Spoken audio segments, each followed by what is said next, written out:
Bismillahirrahmanirrahim. Assalamualaikum warahmatullahi wabarakatuh. Alhamdulillah, puji syukur kita panjatkan kehadirat Allah Subhanahu wa taala yang telah memberikan kita kesehatan, kesempatan sehingga hari ini kita bisa melaksanakan aktivitas pembelajaran pendidikan agama Islam dan budi pekerti. Salawat serta salam tak lupa pula kita aturkan kepada junjungan kita Nabi Allah Muhammad SAW beserta keluarga, sahabat, dan insya Allah percikan rahmatnya sampai kepada kita semua. Amin ya rabbal alamin.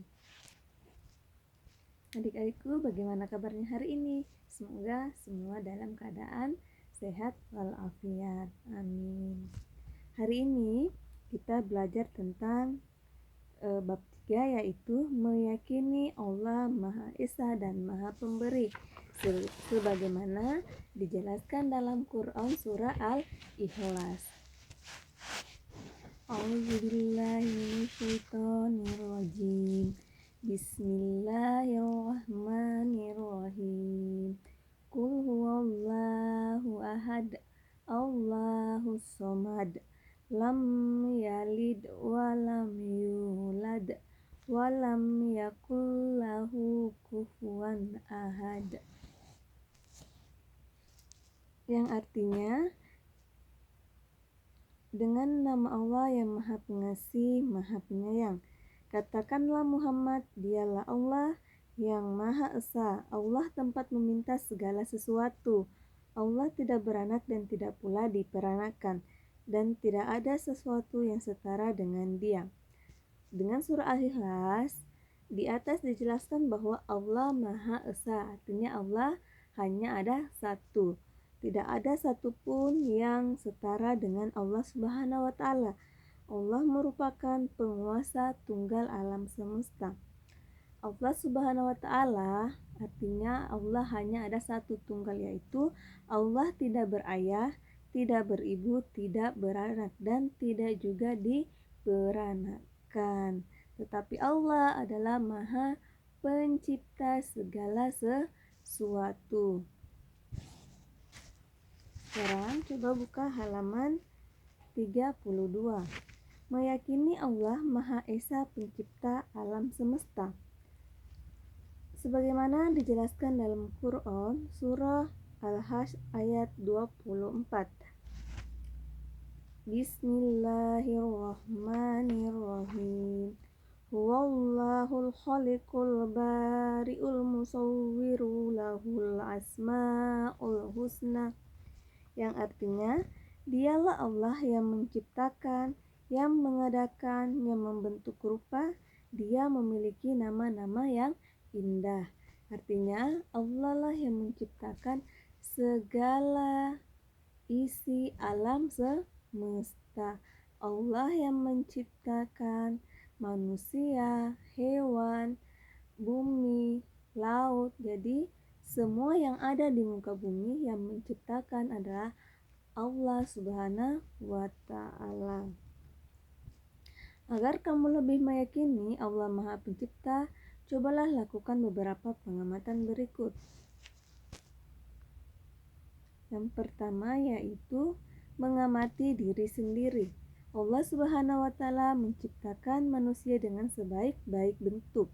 Allah Subhanahu wa ta'ala menciptakan kaki untuk berjalan, mata untuk melihat, mulut untuk bicara, dan sebagainya.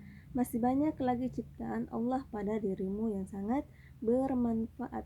Jadi diri kita ini mulai dari ujung rambut sampai ujung kaki yang menciptakan, yang membuat adalah Allah Subhanahu wa ta'ala. Contoh seperti mata kita. Mata diciptakan oleh Allah untuk melihat. Tapi ingat, melihat apa? Melihat hal-hal yang baik. Mulut diciptakan untuk berbicara. Dalam artian, kita diperintahkan untuk berbicara dengan secara sopan, bukan dengan mengeluarkan kata-kata yang tidak baik. Jadi mulut kita digunakan untuk berbicara dengan hal-hal yang baik, dengan sopan. Yang kedua yaitu mengamati makhluk ciptaan Allah Subhanahu wa ta'ala yang ada di sekitar rumah. Amatilah lingkungan sekitar rumahmu, ada pepohonan, bunga, kupu-kupu, dan sebagainya. Semua itu diciptakan Allah Subhanahu wa Ta'ala untuk memenuhi kebutuhan hidup manusia. Jadi seperti yang ada di sekitar rumah, seperti hewan, bunga, tanaman, yang menciptakan adalah Allah Subhanahu wa Ta'ala. Yang ketiga adalah mengamati makhluk ciptaan Allah Subhanahu wa Ta'ala yang ada di sekitar sekolah. Amatilah lingkungan sekitar sekolahmu. Di sekolah kamu punya guru dan teman bermain serta belajar. Kamu, guru, dan teman-teman itu merupakan ciptaan Allah Subhanahu wa Ta'ala. Bersama guru dan teman-temanmu, kamu bisa melakukan kegiatan yang baik. Sekarang kita lanjut di halaman 34, yaitu Allah Maha Pemberi, di mana dalam Asmaul Husna yaitu Al-Wahhab atau Allah Maha Pemberi. Al-Wahhab merupakan salah satu Asmaul Husna, nama-nama yang baik milik Allah Subhanahu wa Ta'ala. Al-Wahhab artinya Allah Maha Pemberi. Allah memberikan nikmat kepada seluruh makhluknya. Allah Subhanahu wa Ta'ala memenuhi semua kebutuhan makhluknya sebelum diminta. Allah Subhanahu wa Ta'ala memberi kepada siapa saja yang dikehendakinya, baik orang beriman maupun tidak beriman. Allah Subhanahu wa Ta'ala Maha Pemberi tanpa syarat, batas, dan tanpa pamrih. Sebagaimana dijelaskan dalam Quran surah Al-Imran ayat 8. Bismillahirrahmanirrahim. Rabbana la tuzigh qulubana ba'da idh hadaitana wa hab lana ladunka rahmah innaka antal wahhab. Yang artinya, mereka berdoa, ya Tuhan kami, janganlah Engkau condongkan hati kami kepada kesesatan setelah Engkau berikan petunjuk kepada kami, dan karuniakanlah kepada kami rahmat dari sisimu. Sesungguhnya Engkau Maha Pemberi. Menerapkan makna Al-Wahhab dalam kehidupan sehari-hari. Amatilah beberapa contoh pengalaman makna Al-Wahhab berikut. Yang pertama, berbagi dengan anak-anak yang tidak mampu. Yang kedua, memberi bantuan kepada orang yang terkena bencana alam seperti banjir. Jadi, apabila kita mempunyai kelebihan, maka kita wajib untuk membantu orang-orang yang membutuhkan bantuan atau orang-orang yang terkena musibah. Contoh seperti banjir. Karena kalau banjir, orang yang terkena banjir maka semua barang-barangnya hampir habis. Maka kita sebagai manusia mempunyai kelebihan, maka wajib kita untuk membantu. Begitupun dengan anak yang tidak mampu, contoh seperti anak yatim piatu. Ya, kita wajib untuk membantu anak yatim piatu apabila kita mempunyai kelebihan. Karena harta yang kita punya adalah ada harta yang tersisihkan, ada harta anak yatim piatu juga di dalam harta kita. Bersyukurlah kepada Allah Subhanahu wa Ta'ala dengan lisan dan perbuatan. Bersyukur dengan lisan yaitu dengan mengucapkan hamdalah, alhamdulillah. Bersyukur dengan perbuatan yaitu dengan rajin beribadah kepada Allah Subhanahu wa Ta'ala. Karena sekarang Allah selalu memberikan apa yang kita mau, apa yang kita pinta, Allah selalu memberikan. Seperti Allah sudah memberikan kita harta, Allah sudah memberikan kita nikmat kesehatan, Allah sudah memberikan kita apa yang kita punya, maka kita bersyukur. Bagaimana cara bersyukur atau membalas kebaikan Allah? Yaitu dengan cara beribadah, sholat 5 waktu, melaksanakan perintah Allah dan menjauhi larangannya. Jadi kita sebagai umat manusia harus selalu bersyukur atas apa yang Allah berikan kepada kita.